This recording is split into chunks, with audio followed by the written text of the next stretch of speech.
Hallo. Godmorgen til jer, der er dukket op på Zoom. Nu er vi lige på Facebook lige om et kort øjeblik. Eller vi. Det er nok kun mig, man kan se derinde. Men vi er der. In 1 minute. Det passer ikke engang 1 minut. Jeg tror, vi er på allerede. Already.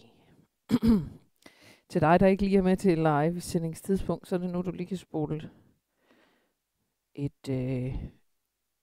2 minutter frem. Så det er der, jeg laver min velkomst.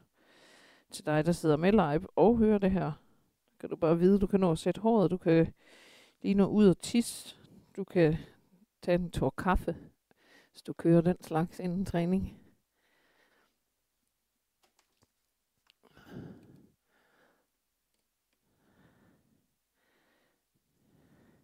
Let there be light. Whoop. Kom der lys. Lys over stol hedder mit kunstværk herovre.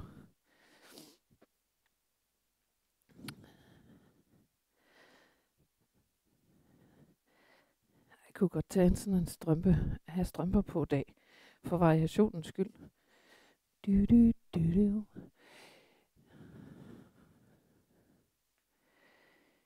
er det ved at være tid til, jeg godt må gå i gang. Det er sjovt. Jeg har overhovedet ikke hostet hele dagen. Jeg har ikke hostet hele morgenen, så skal jeg til at snakke. Så kommer der hoste. Som du har været der over en uge. I expected to leave my body very soon. Og jeg er ikke syg eller noget. Men det kender jeg flere omkring mig. Man er jo syg, når man har det. Men vi føler os ikke syge. Os. Eller nogen af os. Nå. Nok om mig. Nu skal det handle om dig. Nu kommer introduktionen. God morgen, god middag eller god aften, afhængig af, hvornår du nu er med til dette træningsprogram. Overskriften på dagens træning blev jeg for første gang i meget lang tid i tvivl om. Hvorfor kan jeg ikke huske, hvad den er? Der er ikke engang skrevet op der. Det er sådan noget med stærk. Det kan jeg da sige. Stærk fra top til tå. Skal vi så ikke sige, at jeg tager den lige en gang til?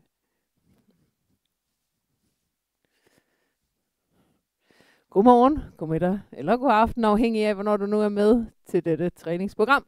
Overskriften på dagens træning hedder stærk fra top til tå. Og det kunne også have været en underoverskrift, der hedder fra inderst til yderst. Fordi det var vist også det, programmet hed. Det er også ligegyldigt, hvad det hedder. Fordi numerologi har ikke nogen indflydelse på effekten af det her program.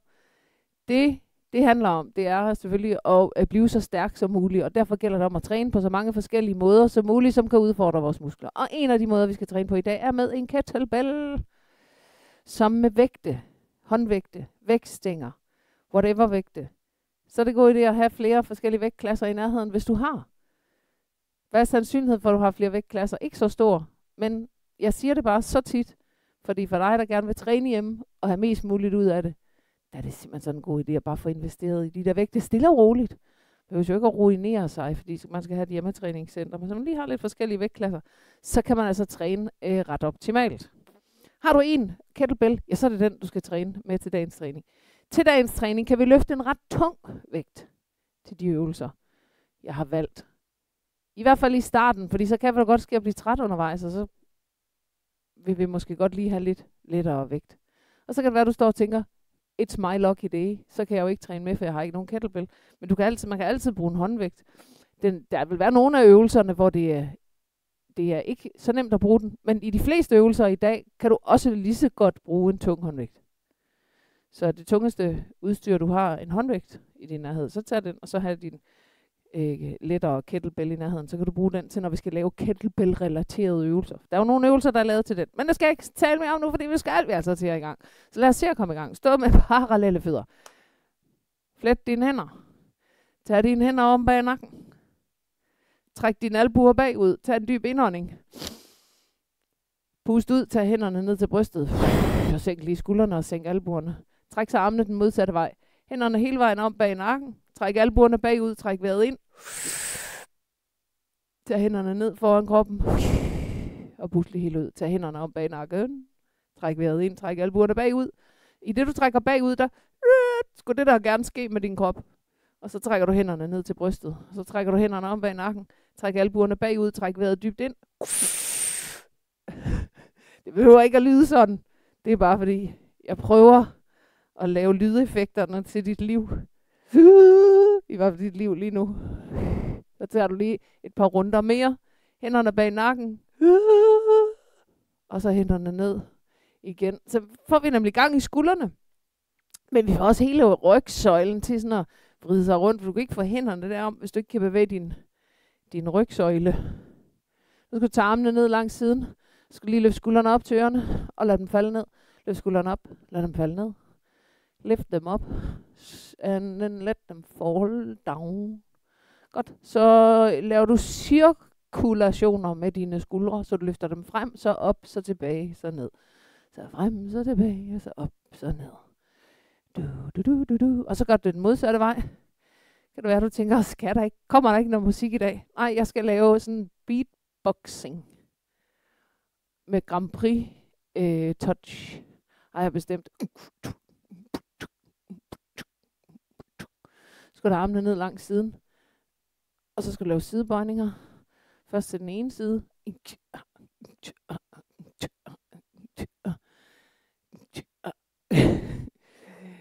Jeg tror, at det vil være noget svært koncept at gennemføre med alt det andet, jeg også skal sige til dig undervejs. Men altså, jeg kan godt lide udfordringer. Så jeg har tænkt mig at gennemføre. Du skal stå med parallelle fødder, og så skal du svinge hofterne rundt om føreren. Så vi lige får gang i cirkulationerne af hofterne.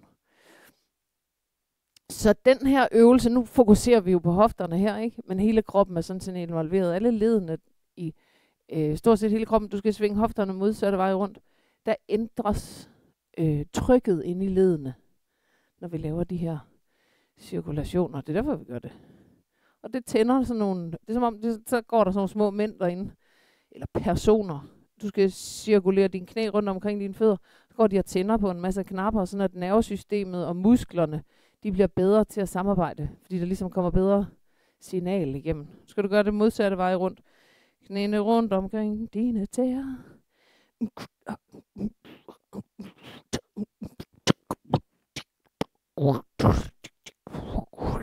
Nu skal du gå hen til din kettlebell. Ikke af den tungeste slags. Så har du flere slags, så tag nogle af de lettere rækker. Vi er stadigvæk i gang med at varme op. Har du en håndvægt, så skal du tage fat i den sådan her. Så du ligesom stiller den på højkant, og så tager du fat i den ene ende af den. Så det ser sådan ud, så den bliver lidt højere. Fordi en kettlebell er jo høj. Kan du se det? Bum. Og det giver sådan et andet tyngdepunkt i den. Og det får man så også i vægten der. Så løfter du vægten op. Og så sætter du vægten ned, så den står på gulvet igen. Og så løfter du den op igen. Så vi lægger vægten død ned på gulvet. Når du så har vægten død på gulvet næste gang, så bliver du lige stående der. I den her stilling, der svejer du nu din ryg alt, hvad du overhovedet kan. Så bøjer du din knæ en lille smule mere, og så svejer du lige ryggen endnu mere. Og så bøjer du knæene en lille smule mere, og så svejer du ryggen endnu mere, og så løfter du vægten op. Og så sætter du vægten ned. Gør vi det samme igen.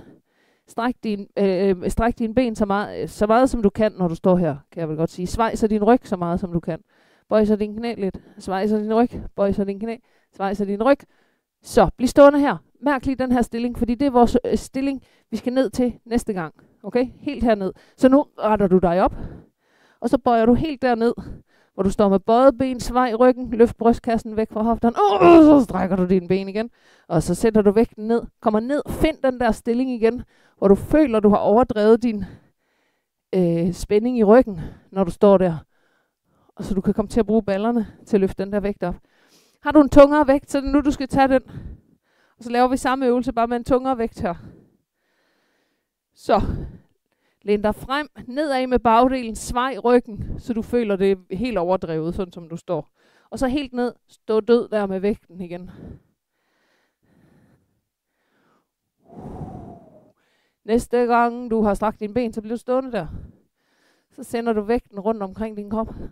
Upsi-daisy. Jeg kom lige i kampolage med min mikrofon. Men vægten skal rundt omkring kroppen. Jeg bliver lige nødt til at ordne det, for ellers kan jeg ikke vise dig det. Hvis du har regnet ud, hvad det er, der skal foregå, så kører du bare. Hvis du kan stå og vente på, at jeg skal sætte min mikrofonledning forsvarligt fast. Sådan.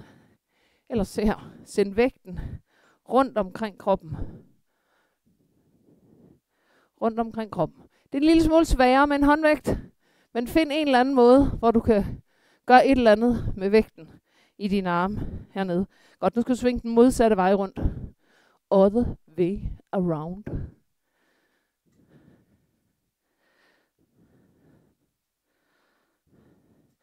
Godt, stop vægten.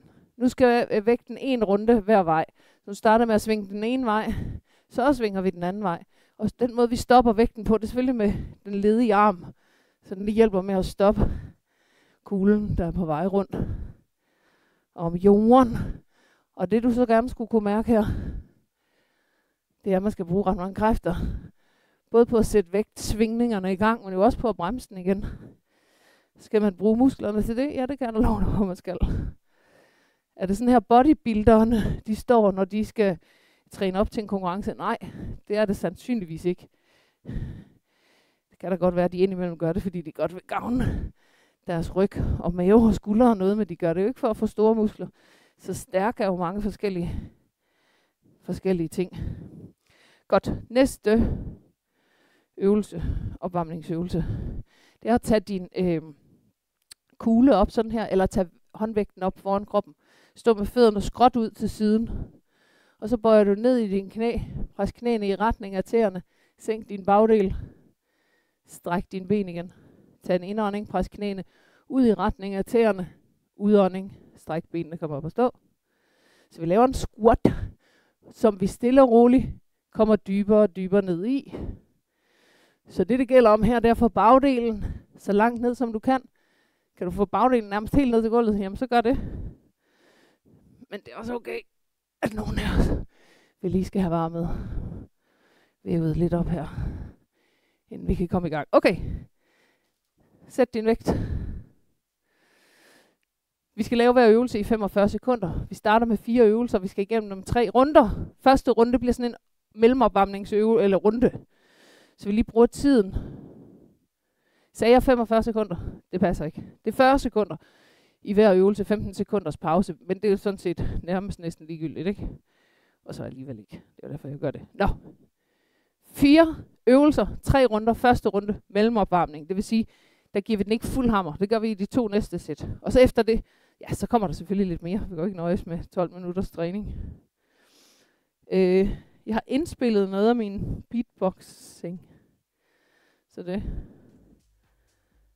ikke kommer til at genere min undervisning her. 40 sekunder.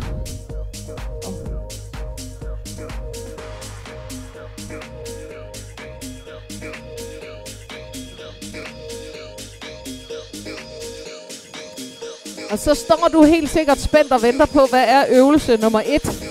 Øvelse nummer 1, det er den her, hvor vi ligesom sætter os lidt ned og svejer ryggen alt, hvad vi kan, og strækker benene. Vi kalder det dødløft.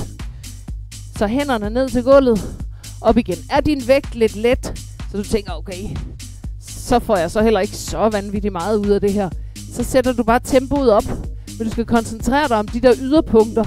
Altså kom helt op og stå med strakte ben, og så kom helt ned, der hvor bagdelen er lidt nede, ryggen er svejet. Uanset om du gør det med mega tung vægt, eller mega let vægt. Det er jo dig, der ved, hvor meget vægten er for dig. Nu er der allerede pause. Der er simpelthen gået 20 sekunder. 40 sekunder. Næste øvelse, den går ud på at stå her med sammenklemte baller. Og så trække albuerne op. Så det ser sådan der ud. Så stå med parallelle fødder. Klem dine baller sammen. Sænk dine skuldre. Løft så albuerne. Og sænk vægten igen.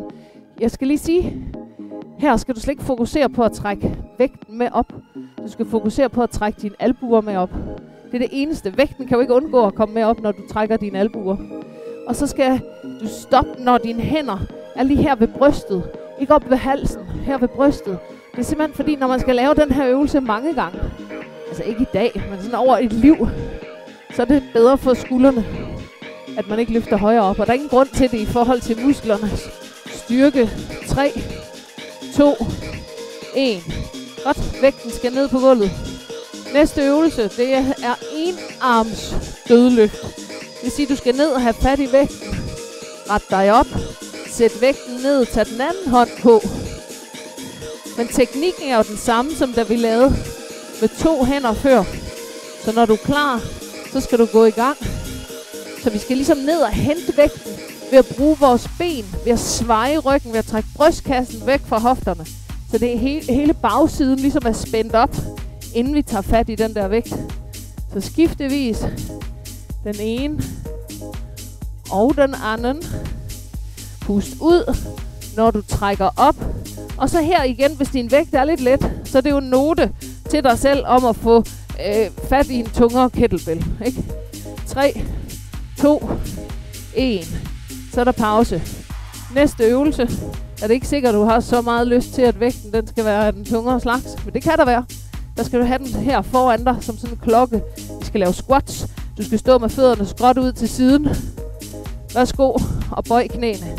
Bøj ned, pres knæene ud til siden. Stræk dine ben op og stå. Klem ballerne sammen, når du er helt oppe.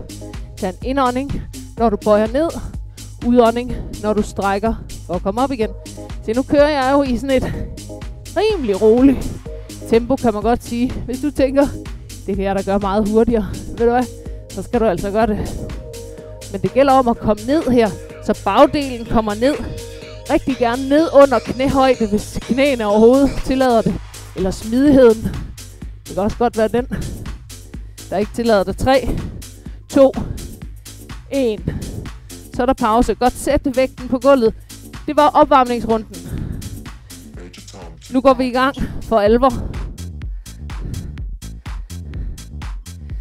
Parallelle fødder. Øvelse 1. Dødløft med begge hænder på vægten. Ned og tage fat i den. Ned med bagdelen. Svej i ryggen. Løft dig op. Sænk vægten ned. Løft dig op. Og sænk vægten ned.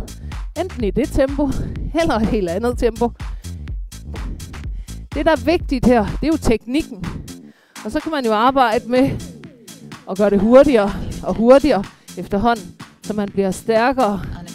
Sådan at vi progredierer øvelserne.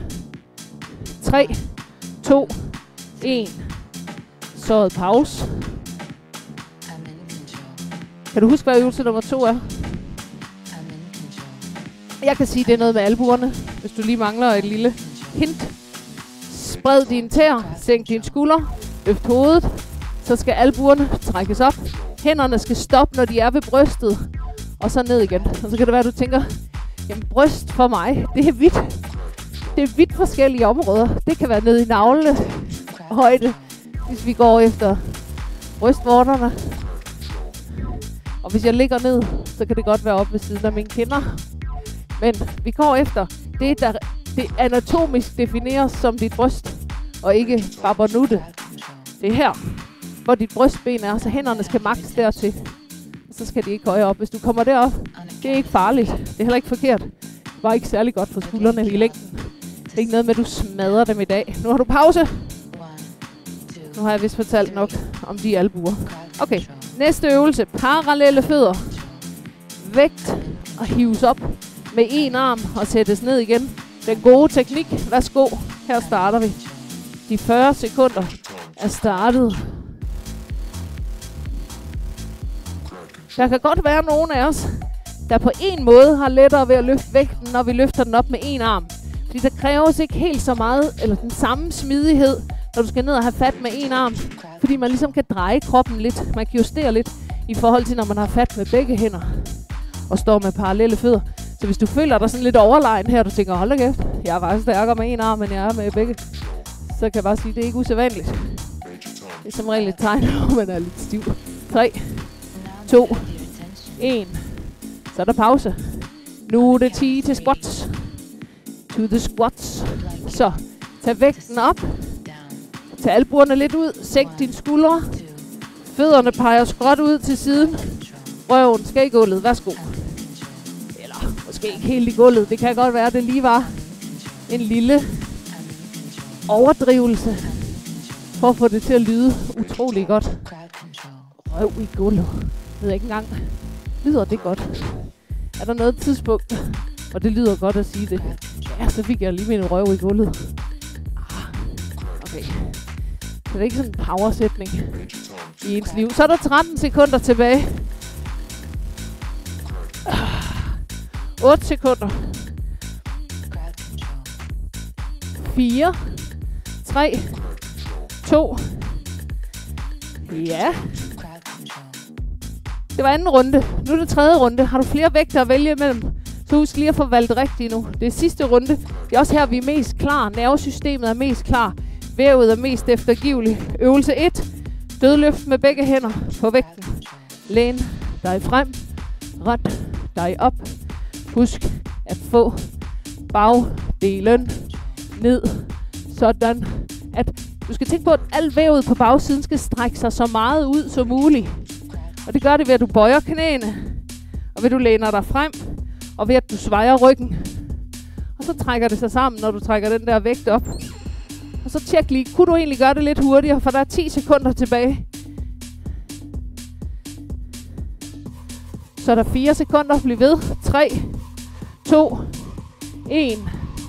Så pause. Næste øvelse, det er albueøvelsen. Og den her runde skal jeg nok lade være at fortælle noget om, hvor brystet sidder, eller hvad albuerne skal. Nu siger jeg bare, nu gør du det så godt, som du kan. Sænk skuldrene, løft hovedet. 3, 2, 1. Sæt i gang. Albueløft. Vægten ned. Så det er rytmen. Er din vægt lidt let? Note til dig selv, om du skal have nogle tungere vægte. For ellers så, man kan jo sagtens træne sine muskler og føle, de er blevet brugt. Man kan have svedt. Man kan mærke, at man er blevet lidt træt, uden at man bliver stærkere, eller uden at man kommer i bedre form. Det er jo fint muligt. Så vi skal have noget vægt på, venner, for at der sker noget. Så er der 8 sekunder tilbage. Så er der 5. Så er der 4. Så er der 3. Så er der 2. Så er der 1. Godt. Ned med vægten. Nu er det enarmsdøgeløft. Så parallelle fødder. Så lige først spred dine tæer godt ud på gulvet, ud i skoene. Frem med brystet. Ned med bagdelen. 3, 2, 1. Så kører vi. Ned og hent vægten. Løft den op. Ned med den igen. Hvis du er lårstøtter, altså sådan en, der sætter den modsatte hånd på låret, så prøv lige at se, om du kan lade være lige det sidste sæt her. Så den hånd ikke støtter på det lår der. Men du kan stikke den ud til siden. Eller stikke den hvorhen du vil. 15 sekunder. Altså når jeg sagde 15 sekunder, så mente jeg 15 sekunder tilbage. Det ord manglede lige. Men jeg tænkte, det regnede du sgu nok ud. 4 sekunder. 3, 2, 1. Så er pause. Nu skal jeg lave squat. Så tag fat i vægten. Træk albuerne ud til siden. Stå med fødderne i lille brede stående. Det betyder, at fødderne peger, og fødderne peger skråt ud. Så er det squats. Let's go.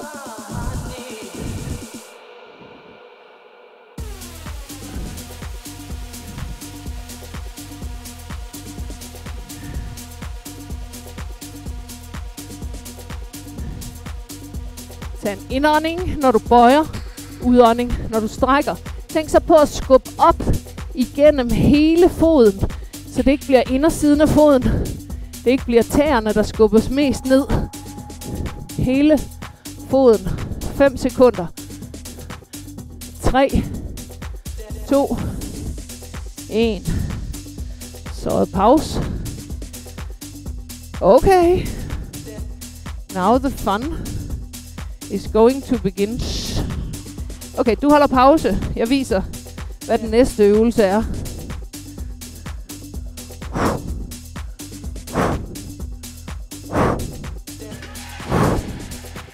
Swings hedder det. Det vil sige, det kan ikke foregå i langsomt tempo. Det har sit tempo. Eller det har i hvert fald sit minimum tempo, for at den der kugle svinger frem og tilbage. Vi kan også kalde det pendulet. Hvis der er noget, der er vigtigt her, så er det den stilling med ryggen, som jeg lærte dig før. Hvor vi skal ned, sveje. Det kan godt være, jeg ikke lærte dig den. Jeg har i hvert fald mindet dig om den. Hvor du kommer ned og bruger dine rygmuskler og ballemuskler her. Det hele er spændt op, når kuglen skal der ind imellem knæene eller benene. Når du så kommer op og stå, så skal du klemme pallerne sammen alt, hvad du kan. Så prøv lige at lave 10 swings. Du kan også gøre det med en håndvægt. Bare hold fat der i enden, ligesom jeg viste i starten. Så, gå ned, tag fat i den. Lav 10 swings, hvor du fokuserer på at klemme ballerne sammen. Og så få svunget den der kugle frem. Eller håndvægt frem. Når du har lavet 10, tag en lille pause. Ja, lav så 10 igen. Når du lige har stået der sådan i, hvad du vurderer er 5 sekunder, så laver du 10 mere. Fordi så har nervesystemet lige fået lov til at holde bestyrelsesmøde. Og så kan man som regel lidt mere, lidt bedre. Det er jo ikke fordi, det bliver mindre hårdt af det. Men nervesystemet skal lige have fundet ud af, hvad hvilken handkant skal der egentlig foregå her. Okay, når du nu har vægten op i dine hænder, så tager du fødderne ud, så de står sådan i skulder, hofte. Nej, ikke hoftebreddeafstand. Bredere end hoftebreddeafstand. For de fleste skulderafstand. Skulderbreddeafstand. Lige stående der med din kugle. Kig her.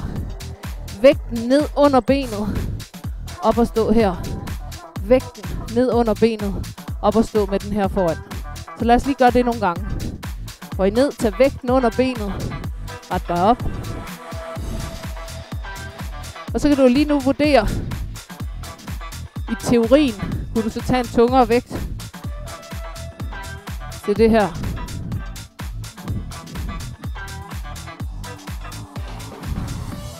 Okay, hold pause. Så du står med vægten foran der. Klem ballerne sammen. Sænk skuldrene. Gugmal. Vægten under. Op til den ene arm. Vægten under benet. Op til den ene arm. Vægten under. Og så op, så kuglen bliver vandret her. Op i luften. Så. Under det ene ben. Over den modsatte skulder. Under det ene ben. Over den modsatte skulder. Det er lidt sværere at gøre med en håndvægt. Så dig, der fidler rundt med en håndvægt, må gøre et eller andet, der minder om, så du synes, du får en god øvelse ud af det.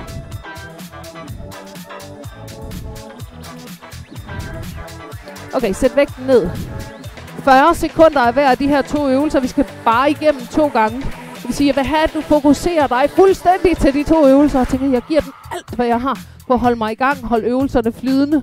På at svinge den vægt rundt på forskellige vis. Vi starter med de der swings, som går hurtigt.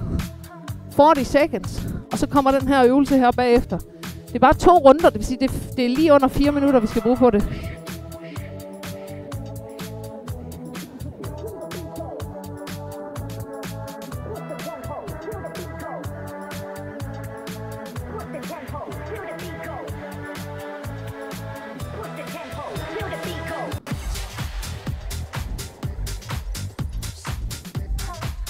Er du klar til swings, min ven? 3, 2, 1. Så skal der svinges. Og det betyder, at du sætter gang i svingningerne af den der kugle ved at læne overkroppen frem. Og så stræk dine ben for at komme op og stå. Hele svinge velværet. Det ligger i, at du bruger dine baller og ikke kun din ryg her. For ellers så får man ret hurtigt ondt i ryggen af at stå her og svinge. Så når du bøjer ned, husk alt det, jeg sagde før med spred ballerne, træk brystet væk, for at komme ned og sidde, så du ligesom kan mærke, du spænder der i ballerne, langt nok ned i benene. Og når du så skal strække benene, skal ballerne klemme sammen. Nu er der pause. Okay, lidt bredere end hoftebreddes afstand, nok skulderbreddes afstand, parallelle fødder, vægten ned under benet og op til skulderen. Værsgo. Under benet. Op til skulderen. Og så kan du måske mærke, at for man ligesom får den vægt op til hånden, op til skulderen, så skal der altså ligesom lave sådan en svirp, kalder jeg det. Sådan en sving, som vil være rigtig svært, hvis man gjorde det langsomt. Så du skal ligesom have, bevægelse i den kugle der. Når den lige er kommet under benet og kommet over i den modsatte hånd, så sving til med den arm, så der kommer fart på kuglen. Så bliver den lettere at få derop i den stilling. 5 sekunder endnu. 4, 3, 2, 1. Ja, hvad kommer så? What comes now, you think? Vi skal svinge. Stå med god afstand imellem fødderne. Gør dig klar til sving. Det er 40 sekunder. 3, 2, 1. Sæt i gang. Do the swing, my darling. You won't regret. Because you love to do the training. And I love it too. Altså, jeg prøver at distrahere dig lidt fra øvelsen. Og så alligevel er det jo ikke en skide god idé.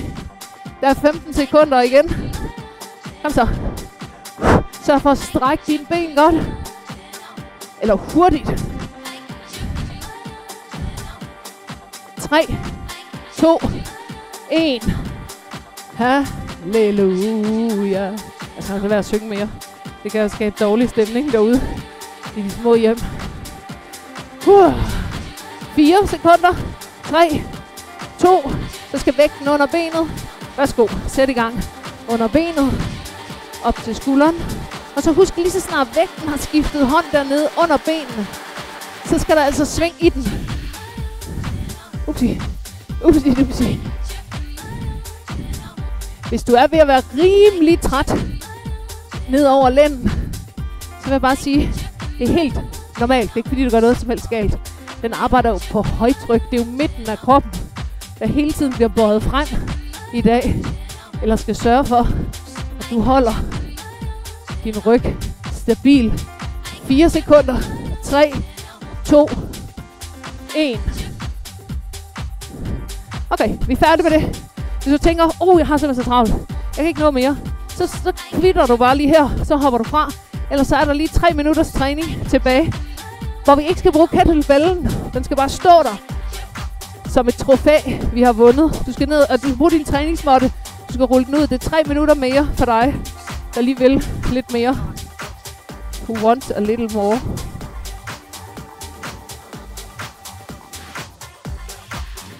Nej.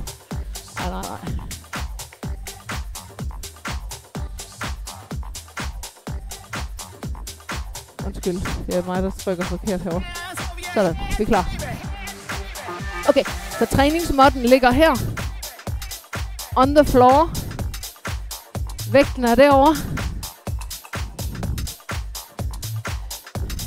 Så læner du dig tilbage ned på træningsmåtten og ligger på dine albuer. Og så starter vi bare med lige at forestille os, det er sådan lidt et vip-symbol, vi rører ved der. Så vi sætter bare lige tåspidsen på. Og så puster du ud hver gang du støtter din tåspids ned. Godt. Nu kører det med benene. Så fokuserer vi lige på ryg og mave. Det jeg gerne vil have dig til her, det er at skubbe skulderbladene fra hinanden. Så du sådan får hævet skuldrene lidt op. Du får skubbet ribbenene ned mod hoften. Så har du pause. Bliv liggende i stillingen her. Så du krummer din ryg liggende her. Så du sådan skubber underlivet lidt op, når du ligger her. Godt. Gå tilbage til vipsebo-øvelsen.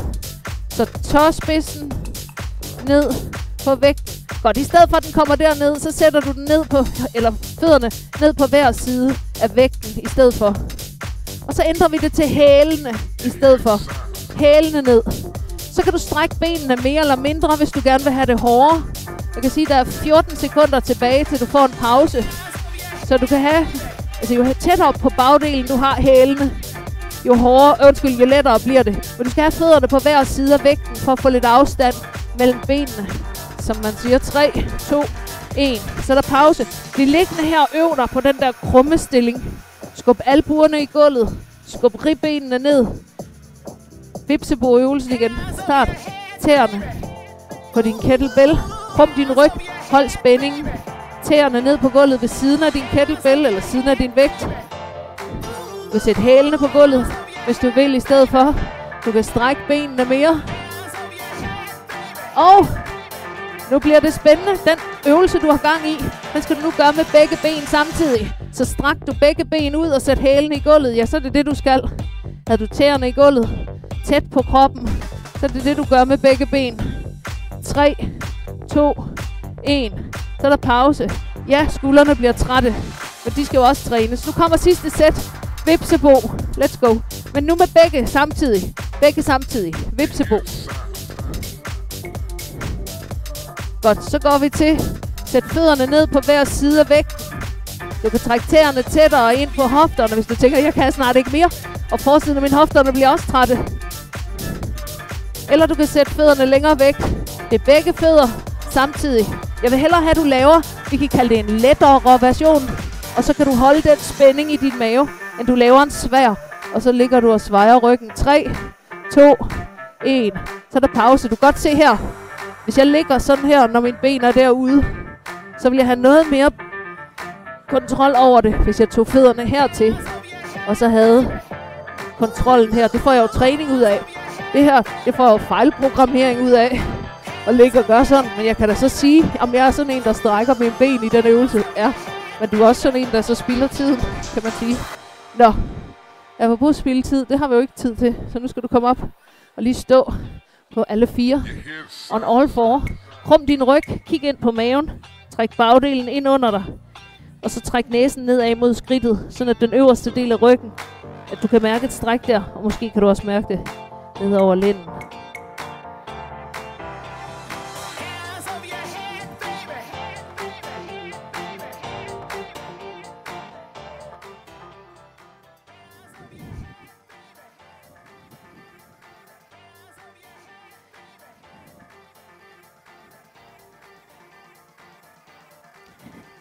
Godt, så øver vi lige evnen til at bøje knæ og have bagdelen ned på hælene. Så hvis du ikke er så god til det, altså fordi din knæ ikke kan lide det, så have vægten frem på armene først, og så ser du, hvor langt kan du komme tilbage. Og hvis du er en af dem, der allerede kan sidde der, så går du bare tilbage og sidder der. Så vi får det øvet. Det er ret vigtigt at have bevægelige knæ. Altså et led er jo bevægelig, en muskel er smidig. Og det kræver en smidig muskel for, at et led det kan blive bevægeligt. Så de to ting hænger selvfølgelig helt tæt sammen. Så at have smidige muskler her i forsiden af låren har en kæmpe betydning. Selvfølgelig for, hvor gode benbøjninger vi kan lave. Der er også andre ting involveret end bare smidige knæ. Men hvis du skal have ondt i knæ, i hvert fald ikke have unødvendigt ondt i din knæ, så skal du have nogle bevægelige, så skal du have nogle smidige muskler. Apropos det. Og det får vi da blandt andet ud af at øve os på det her. Godt, apropos smidige muskler. Læg kropsvægten frem på armene. Sæt tæerne i gulvet. Skub dig tilbage og se, hvor meget af din fod kan du få ned i gulvet her. Hvor meget af din fod kan du få ned? Så hvis for at sidde med bøjet knæ, at du skal have hælene løftet op, sådan her, som jeg viser, så er det det, du gør. Og så lægger du stille og roligt vægt bagud, så du kan mærke, at det strammer heromme på bagsiden af anklen. Kan du få din hæle helt i gulvet, så bliver du bare siddende der. Der er nogen af os, der tror, at fordi vi kan, så behøver vi så ikke at øve det mere. Men det gør vi, fordi det holder desværre ikke sig selv ved lige sådan noget. Så vi skal bare lige have anklerne påvirket lidt. Ankelbevægeligheden har stor betydning for, hvor meget man kan bøje sin knæ. Så nogle af jer kan ikke bøje jeres knæ så meget, fordi anklerne ikke kan bøje. Ikke fordi der er noget galt med knæet. Nå, nu skal du strække dine ben og komme op og stå. Nu er fitness og foredrag om kroppen slut for i dag. Tak fordi du så med. Trænede med. Tak fordi du var med. Så med og trænede med. Det er det, jeg skal sige. Og så skal jeg sige, vi ses til træning igen. Næste gang gør vi. Adios. Jeg kunne godt tænke mig at vide, hvor mange af jer, der har kettlebells. Eller i hvert fald høre fra jer, der ikke har. Altså ikke fordi jeg skal sige, nå, hende der eller ham der, de har så ikke nogen kettlebells. Det er ikke sådan en... Nu deler vi folk op i 2 grupper. Det er bare fordi, jeg kan godt tænke mig at vide, hvis det er 2, der ikke har en kettlebell, så behøver jeg ikke hver eneste gang at sige, eller hvad behøver jeg ikke så meget, at bruge så meget energi på at fortælle, hvad man kan gøre med en håndvægt. Så det vil være en god info for mig at vide, om I har kettlebells eller bruger håndvægte derude. For vi skal jo bruge dem igen om 2 uger.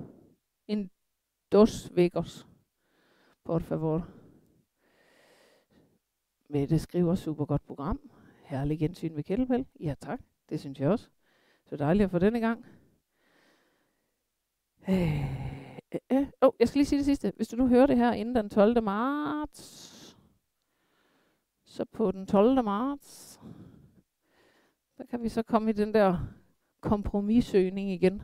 Der skal jeg bruge en vægtstang, som jo ser sådan her ud.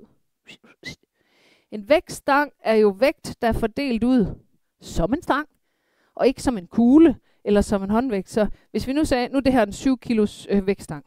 Hvis vi sagde, at den der vejer 7 kilo, det gør den faktisk. Den der vejer 7 kilo, den her vejer 7 kilo. Så det føles vidt forskelligt at løfte dem rundt, selvom det hele er 7 kilo. På grund af udformningen. Så derfor så får vi anderledes belastning af 7 kilo ved den er sådan her. Men vi kan jo også lave anderledes øvelser med den. Ikke? Så det skal vi selvfølgelig gøre. Så vi kan blive stærke helt indefra og ud og fra top til tå. Men det er den, vi skal træne med. Sådan en vægtstang. Hvis du tænker, damn, jeg har ikke nogen. Så tager du håndvægte med. Og så efterligner du ligesom i dag med de kettlebells. Så der er ingen grund til ikke at træne, bare fordi man ikke har det optimale udstyr. Det var det, jeg skulle sige.